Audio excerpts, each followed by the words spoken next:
Good morning, सुप्रभात, cam छो, सलाम। उम्मीद है आप सब लोग बेहतर होंगे, अपना ध्यान रख रहे होंगे। आप में से कई सारे लोगों के अभी सडनली बहुत सारे मैसेज आना शुरू हो गए हैं इसको लेकर कि सर फिजिक्स नहीं बन रहा है, सर इतने दिन बचे हैं, अभी उतने दिन बचे हैं, अब क्या होगा सर, घबराहट हो रही है।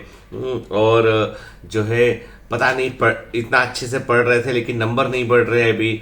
और देखो बेटा, सिंपल सी बात है, आप में से अधिकांश लोग दो तीन बड़ी बड़ी गलतियां कर रहे हैं। नंबर एक, वे सिर्फ और सिर्फ टेस्ट दे रहे हैं। केवल और केवल टेस्ट देने से काम नहीं बनेगा, आपको प्रॉपर वे में रिवीजन करना पड़ेगा। आपको जो है कई बच्चे में देख रहा हो कि वो बस एमसीक्यू, मतलब सिर्फ एमसीक्यू देख रहे हैं। ऐसा नहीं होता बेटा। एमसीक्यू इज फॉर कि आपने जो नॉलेज गेन किया उसे टेस्ट करने के लिए। मैं कहता हूं खूब एमसीक्यू लगाओ, लेकिन इसका मतलब ये नहीं कि आप थ्योरी को रिवाइज ही ना करें। आपके जो आपको की नोट्स मिले हैं, साल आपको जो क्रैश में की नोट्स दे गए हैं उनको पढ़िए, एनसीईआरटी को पढ़िए। कोई भी चीज आप की नोट्स पढ़िए, एनसीईआरटी पढ़िए या बुकलेट पढ़िए, तीनों में कंटेंट में ज्यादा फर्क नहीं है। बल्कि की नोट्स को मैं बेहतर मानूंगा क्योंकि एनसीईआरटी के पॉइंट्स को उन्होंने ज्यादा बेहतर प्रकार से उसमें लिखा गया है कि उसमें गोल्डन पॉइंट्स हैं। वो कई सारे प्रीवियस ईयर के एमसीक्यू उनको ही कन्वर्ट किया गया उसमें, ठीक है ना। तो उनको एक बार ध्यान से देख लीजिए आप। घबराइए मत, घबराने से काम नहीं बनेगा, घबराने से सिर्फ घबराहट बढ़ेगी। समझ रहे हैं आप? घबराने से सिर्फ घबराहट बढ़ेगी, और घबराहट बढ़ने से क्या होगा कि फिर आप आते हुए क्वेश्चंस को गलत करेंगे। आप आपके दिमाग में बात बैठ गई कि हम पेपर देंगे तो 400 से ऊपर नहीं आएगा। फिर अभी आप फॉर्मेट को लेकर चिंता, अरे भाई किसी को नहीं मालूम जो ए और बी सेक्शन है वो एक ही सब्जेक्ट में अलग अलग जगह पर रहेगा या लास्ट में बी सेक्शन रहेगा, किसी को नहीं मालूम। कई लोगों ने देखा कि अरे ये फला कोचिंग है, उसने क्या कर रखा, फिजिक्स में सेक्शन ए और सेक्शन बी कर दिया, केमिस्ट्री में सेक्शन ए सेक्शन बी कर दिया, बायो में सेक्शन ए सेक्शन बी कर दिया, बायोमेंटस ने सेक्शन ए पूरा एक साथ रखा और सेक्शन बी अलग कर दिया। ठीक है, तो क्या सही है? अरे फर्क क्या पड़ता है उससे? क्या फर्क पड़ता है उससे? फिजिक्स का सेक्शन यदि ए बी साथ में हो या बी सेक्शन पूरा ही अलग हो, मेरे विचार में बी सेक्शन पूरा ही अलग कर देंगे वो लोग, ओएमआर सीट की सहूलियत को देखते हुए, जब तक कि वो कोई लॉजिक ना खोज लें इसका। ये मेरा व्यक्तिगत विचार है, मैं गलत भी हो सकता हूं इस पर, परंतु मेरा मानना यह है कि ए सेक्शन में चूंकि जो 140 क्वेश्चन है वो लाइन से दे रखे हैं, उसमें चुनना कुछ नहीं है। जैसे स्कूल के एग्जाम में क्या होता है, section A compulsory, section B में से 5 चुनना होता है, 4 चुनना होता है, तो वो अलग ही होता है वो। तो वही पैटर्न को फॉलो करते सेक्शन ए के 140 क्वेश्चन लाइन से आएंगे, उसके बाद फिर जो है 141 से लेके 200 तक जो है वो आपके लाइन से होंगे सेक्शन बी में। ऐसा मेरा मानना है। कई लोगों ने क्या कर रखा है, उन्होंने पढ़ा उसके प्रोस्पेक्टस में पढ़ा, उन्होंने फिजिक्स के क्वेश्चन 30 क्वेश्चन फिर 20 क्वेश्चन ऐसे करके उन्होंने जो है अपना सेक्शंस को बना दिया उन्होंने पेपर में। तो ऑफलाइन में अरेंजमेंट में कोई फर्क नहीं, मैं भी जोड़ दूंगा वहां पे, वो उससे फर्क नहीं पड़ता। ये सब चीजें गो नेग्लिजिबल है, इनका कोई मतलब नहीं है कि आप सोचो कि इससे कोई फर्क पड़ेगा, इससे कोई फर्क नहीं पड़ेगा। सेक्शन ए बी एक साथ दे रखे हो या अलग अलग दे रखे हो, कोई फर्क नहीं पड़ेगा। इसीलिए मतलब कोई विशेष फर्क नहीं पड़ेगा ऐसे, इसलिए इसको इररिलेवेंट बातों को सोचना बंद करो। दूसरा ये 400 नंबर है, बढ़ नहीं रहे, 500 नंबर बढ़, इसलिए तुम सिर्फ और सिर्फ तुम जो है टेस्ट दे रहे हो। तुम जो कमजोरी को पहचान के जहां पे से प्लग करना चाहिए, जहां पे मान लो मुझसे सॉलिड स्टेट के 3 क्वेश्चन गलत हो गया तो मुझे सॉलिड स्टेट को पढ़ना चाहिए। मुझसे यदि बायोटेक्नोलॉजी एंड इट्स एप्लीकेशन के 3 क्वेश्चन गलत हो गए तो मुझे बायोटेक्नोलॉजी एंड इट्स एप्लीकेशन को रिवाइज करना चाहिए। मुझसे मान लीजिए जो है वो एनाटॉमी ऑफ फ्लावरिंग प्लांट्स के 2 क्वेश्चन गलत हो गए तो मुझे एनाटॉमी ऑफ फ्लावरिंग प्लांट को याद एक बार रिवाइज करना चाहिए। मुझसे यदि जो है वो इलेक्ट्रोस्टैटिक के 3 क्वेश्चन गलत हो रहे हैं तो मुझे देखना चाहिए कहां गलत हो रहे हैं, कौन से फॉर्मूले में गलती कर रहा हूं मैं। तो हमको ऐसे रेट्रोग्रेड पढ़ना पड़ेगा। हमको ये सोच रहे हैं आप कि आपको तब आप सो के उठ के पेपर हाथ लग जाए और आप बोले 800 नंबर मिल जाए, 700 नंबर मिल जाए, तो ये मतलब थोड़ा सोचो कि आप टेस्ट दे रहे हैं, बहुत अच्छी बात है। हम भी टेस्ट ले रहे हैं आपके वीक जो है वो आपका हर सैटरडे सिलेबस बढ़ता चला जा रहा है आपका। संडे को हम आपका ऑफलाइन मॉक टेस्ट ले रहे हैं, जो हम कैसे ले रहे हैं, जो आपका ले रहे हैं हम बाकायदा ओएमआर शीट पर ले रहे हैं आपका। तो वो सब प्रैक्टिस है बेटा। अभी मेन फोकस ये कि घबराए बगैर पढ़िए, क्योंकि आप घबरा जाएंगे ना तो आपको इसकी कीमत 1 साल चुकानी पड़ेगी। क्या हो रहा है, आप ढूंढ रहे सफलता मेरे में, दूसरे में, तीसरे में, नहीं बेटा, सफलता तुम्हारे अंदर है, कोई नहीं कर सकता। जो निकलने वाला है ना उसको ना कोई निकालने, मतलब उसको केवल आप रास्ता दिखा सकते हो, वो खुद ही निकल जाएगा। नहीं निकलने वाले को आप चाहे जितना रोशनी कर दे रास्ते पे, वो बोलेगा इसमें ये प्रॉब्लम है वो प्रॉब्लम है, रुक जाएगा वो। तुम्हारे ऊपर ही सच्ची बात बोल रहा हूं मैं कि जो लोग सीना ठोक कर ये बोलते हैं कि मेरे कारण बच्चा निकला, वो मूर्ख है। महामूर्ख हैं। बच्चा बच्चे के कारण निकलता है, हम तो सिर्फ रास्ते हैं भाई। बॉम्बे से पुणे का जो रोड है, रास्ता है, वो रोड है, उसमें माइल लगे हुए हैं कि लेफ्ट मुड़ना है, राइट मुड़ना है, सीधा जाना है, के वो लगे हुए हैं उसमें माइल स्टोन्स। रास्ता चल रहा है, पर चलने वाले राहगीर भी तो वहां पहुंचे, जो गाड़ी चलेगी वही तो वहां पहुंचेगी, जो नहीं चलेगी वो कैसे पहुंच जाएगी। तो हम लोग तो रास्ता दिखाने वाले हैं, टॉर्च भी रहे, रास्ता दिखाने वाले, भाई ये ऐसे चलना है, यहां जाना है। सफर तो लेकिन आप ही को तय करना होगा।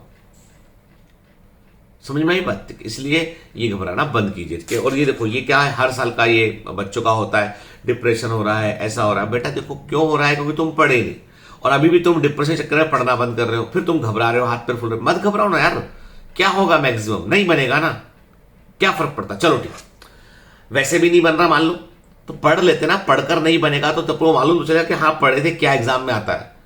घबराओ मत। मैंने कहा ना, जीत हार जैसी कोई चीज नहीं होती है, या तो हम जीतते हैं या फिर सीखते हैं, और सीख कर सबक लेंगे तो फिर जीत जाएंगे एक दिन। पर यदि हम सीखेंगे नहीं तो फिर जीतेंगे भी नहीं। तो सीखने की प्रोसेस है, इसलिए घबराना बंद कीजिए। चलिए, आज मैं आपको एक पंचतंत्र की कहानी सुनाऊंगा। कल मैंने बच्चों की एक किताब पढ़ी, आप जानते होंगे, एक बड़ी अच्छी बुक है पंचतंत्र, ठीक है, बहुत पुरानी बुक है।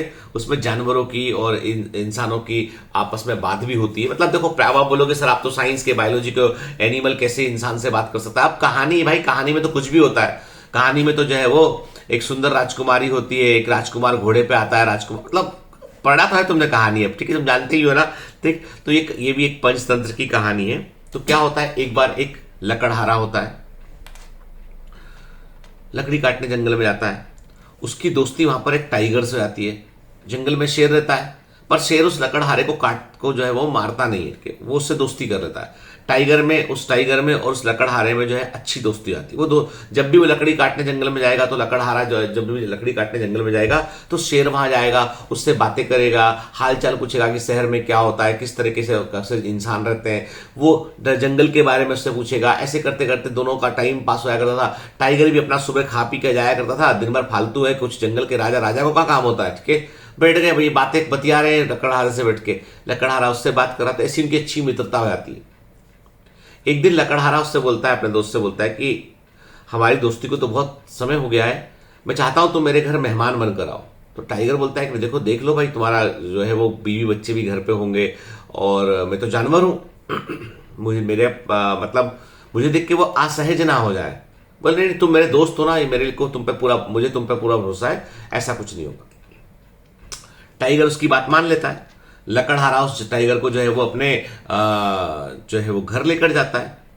घर में उसकी बीवी बच्चे देख के डर जाते हैं कि अरे ये शेर कहां से आ गया। तो वो बोलता नहीं, ये घबराओ मत, ये शेर जरूर है लेकिन ये मेरा अच्छा दोस्त है। हम लोग रोज जंगल में सालों से हो गए, 2-3-4 साल हो गया, हम लोग रोज जंगल में बातें करते हैं और हमारी बहुत अच्छी मित्रता है। तो आज ये मेहमान बनकर आया है।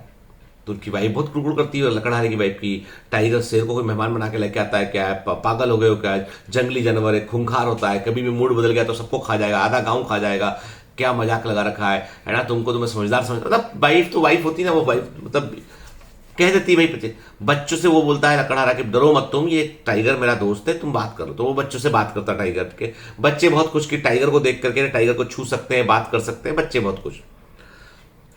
लकड़हारा पूरी सेवा करता है उसकी, जो भी खाने पीने को होता है घर में वो प्रोवाइड करता है उसको, मतलब कहानी भाई है ना। और टाइगर भी, लेकिन वो अब चूंकि रात हो चुकी थी, तो वो बोलता है कि मौसम भी थोड़ा सा ठीक नहीं होता, तो वो बोलता है कि आज टाइगर को घर के अंदर ही सुला लेते हैं। उनका बड़ा सा घर होगा, जो भी होगा घर में, घर की दलान में बाहर शेड लगा होता है यहाँ पे। तो उसकी वाइफ बोलती नहीं, तुम लेके आए, मैंने कुछ नहीं बोला, खाना खिलाया मैंने, ठीक है, लेकिन मैं सोने नहीं दूंगी इसको यहाँ पे, क्योंकि ये सोएगा तो मतलब जंगली जानवर भी है, सोते में खा गया तो क्या करेंगे अब। तो लकड़हारा बोलता नहीं ऐसा नहीं करेगा, मेरा पक्का दोस्त है, मुझे उस पर यकीन है। नहीं, उसकी वाइफ बोलती नहीं, ये तो नहीं हो पाएगा, तुम इसको तुम तो बोलती अभी रात को मैं बोलूंगा कैसा लगेगा। एक काम करो, नहीं तुम यदि इसको इस घर के आसपास रखना है तो इसको गले में पट में रस्सी बांध के बाहर पेड़ से इसको बांध दो और समझा दो भाई इसको, तो क्योंकि हम तभी सो पाएंगे। तो वो लकड़हारा बड़े दुखी मन से अपने दोस्त के पास जाता है। वो उस शेर से बोलता है कि भाई ऐसा है, मेरी बीवी ऐसा ऐसा बोल रही है, मतलब तुम्हें क्या करूं। तो बोलता नहीं ठीक है कोई बात नहीं, तुम घर में झगड़ा मत करो, तुम मुझे गले में रस्सी बांध दो पेड़ से, और बांध देता है उसको, सो जाते हैं। अब रात को मौसम हो जाता है खराब, तेज आंधी चल रही होती है, पानी गिर रहा होता है। अब वो शेर जो नॉर्मली शेर तो कहीं छिप जाते हैं आके जंगल में, पेड़ वेड़ के नीचे कहीं।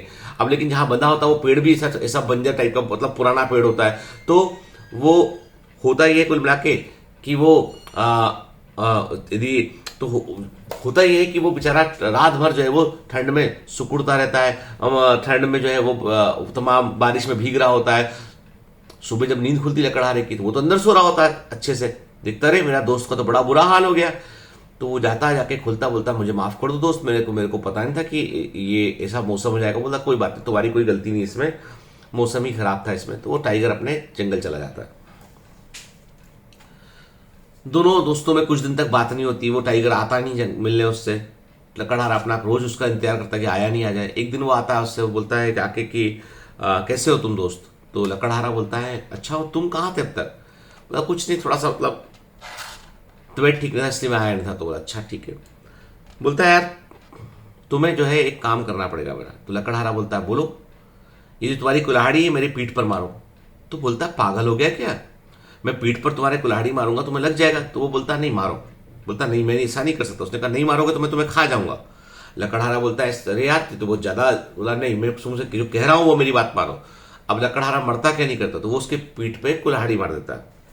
मारता है एजिटेशन के साथ में, थोड़ा चोट लगता है, खून वून निकल आता है, घाव बन जाता है।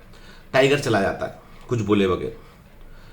10-12 दिन के बाद आता है, आके बोलता है मेरी पीठ का घाव देखकर बताओ कैसा है। तो बोलता है अब ठीक होने लगा है घाव। फिर चला जाता है टाइगर। 5-7 दिन बाद फिर आता, बोलता है घाव कैसा है मेरी पीठ का? लकड़हारा बोलता है अब ठीक हो गया घाव। तो बोलता है पता है जो घाव शरीर पर लगते हैं ना वो एक दिन भर जाते हैं। जब मैं तुम्हारे घर गया, तुम्हारी वाइफ कुछ कुछ बोल रही थी, मैंने कुछ अवॉइड कर दिया उसको मैंने, लेकिन जब तुमने मुझे पेड़ से बांध दिया और तुमने मुझे जो है वो रात भर में परेशान होता रहा, तो मैं सोचता रहा कि मेहमान तो जो है वो भगवान के समान होता है, अतिथि तो जो है वो उसे बहुत सम्मान मिलता है, लेकिन तुमने अपने परिवार के कहने में मेरे साथ ऐसा व्यवहार किया जिससे मेरा दिल पर घाव लग गया, दिल मेरा आहत हो गया। मैंने उस दिन तुमसे कुछ कहा नहीं पर मेरे दिल पर जो है वो बड़ा हर्ट हुआ मुझे। तो मैं सिर्फ तुम्हें ये बताना चाह रहा था कि शरीर पर यदि चोट लगी होती, तुम्हारे कारण मुझे कोई चोट लगी होती तो संभवतः वो ठीक हो गई होती, लेकिन दिल पर जो घाव लगा है वो मेरा ठीक नहीं हो पाया अभी तक। वो मुझे वो क्षण, वो समय, सब चीजें मुझे अभी भी रिकॉल बार बार होती है और इसमें मेरा मन गुस्से में भर जाता है। तो मैं तुम्हारे साथ कुछ बुरा ना कर दूं इसलिए मैं तुम्हारे सामने नहीं आया कुछ दिन तक। और अब मैं चाहता हूं कि हम दोबारा कभी ना मिले। ये जंगल मेरा है तो तुम जंगल में ना आना, तुम किसी और जंगल में जाना लकड़ी काटने, नहीं तो ठीक नहीं रहेगा। ऐसा कहकर टाइगर चला जाता है। लकड़हारा दुखी मन से घर वापस आता है।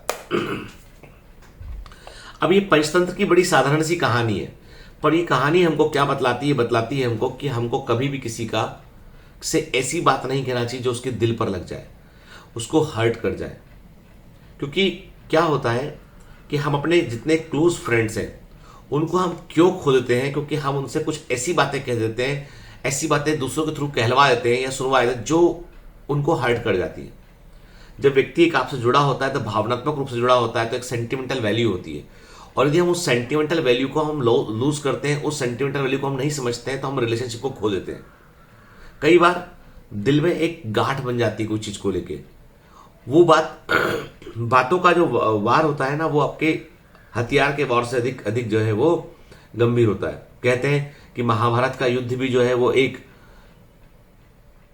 छोटी सी घटना के साथ शुरू हुआ कि दुर्योधन कहीं जा रहे थे और रास्ते में फिसल गए, कुछ हो गया, तो द्रौपदी ने जो है वो अपने, ऐसा बताते हैं कि उन्होंने बोल दिया कि भाई कि अंधे का पुत्र अंधा। सुन लिया उन्होंने, धीमे से बोला उन्होंने, सुन लिया। इसको लेकर उनके मन में बहुत गुस्सा भर गया। पहले वो उतना उतना गुस्सा नहीं रहा करते थे। तो उन्होंने द्रौपदी से बदला लेने का सोचा। कौरव और पांडवों के बीच में जो है वो तलवारें खिंच गई। बाकी सब हम जानते ही हैं। तो ये जो छोटी छोटी बातें होती है ना, कई बार ये हर्ट करती है। मैं हमेशा आपसे कहता हूं जजमेंटल मत बनिए, किसी को जज मत कीजिए, क्योंकि आप उसकी परिस्थिति को जानते ही नहीं हैं। जब आप जानते ही नहीं है तो आप उसके बारे में जो कह रहे हैं वो हो सकता है उसको हर्ट कर जाए। तो इन चीजों का हमें ध्यान रखना चाहिए। मैं अपनी टीम को बोलता हूं, कभी किसी को कभी कभी कुछ लोग होते हैं फोन लगाते हैं, बड़े गंदे तरीके से बात करते हैं। मैं बोलता हूं नहीं, आपको सीधे तरीके से आपको जो है वो सही से बात करना है, क्योंकि आपको नहीं मालूम उस बच्चे की क्या प्रॉब्लम है, पर आपको सुनना है उसकी बात। बोले सर ऐसा बोलते हो, मैंने कहा वो उसके संस्कार है। यदि वो कोई एब्यूजिंग लैंग्वेज यूज करता है, तो ये तुम्हारे संस्कार नहीं है, वो उसके संस्कार है, उसके साथ रहेंगे। वो करते हैं बच्चे कई बार। चालू क्या सब्सक्रिप्शन नहीं चालू हुआ, मान लो अब चालू नहीं होगा, कई बार कई कारण हो सकते हैं टेक्निकल भी। आप बोलोगे लॉग आउट लॉग इन करोगे, लॉग आउट करोगे, ब्राउजिंग हिस्ट्री क्लियर करोगे, लॉग इन दोबारा करोगे तो चालू हो जाएगा। लेकिन कई लोग होते हैं इम्पैशन टाइप के, मुझे करते हैं hello sir how are you, I want to talk to you, जवाब क्यों नहीं देते, क्या हुआ, is it your real number, nonsense, I am messaging you since 3 days। बहुत समझता है अपने आप को, मतलब I am getting this kind of messages. वो ट्रेल में आते हैं मैसेज, वो तो कुछ पता ही नहीं कि भाई मैं क्या कर रहा हूं, किससे बात कर रहा हूं, क्या क्या काम कर रहा हूं, किसी को पता खबर नहीं, लेकिन वो करते हैं लोग। तो इसलिए मतलब मैं आपसे एक ही बदलूंगा, first you have to be a good human being. और अच्छा ह्यूमन बीइंग बनने का पहला लेसन ये है कि आप लोगों को जज करना बंद कर दीजिए। आप ऐसी बातें करना बंद कर दीजिए जो लोगों को हर्ट करती हो। आप लोगों में पॉपुलर होने लगेंगे। लोगों में लोकप्रियता पाने का एक ही तरीका होता है कि आप उनको हर्ट करना बंद कर दीजिए। हम जाने हर्ट करने का मतलब हमेशा शरीर पर चोट पहुंचाना नहीं होता है, बातें भी हर्ट करती हैं। Have a great day, all the best.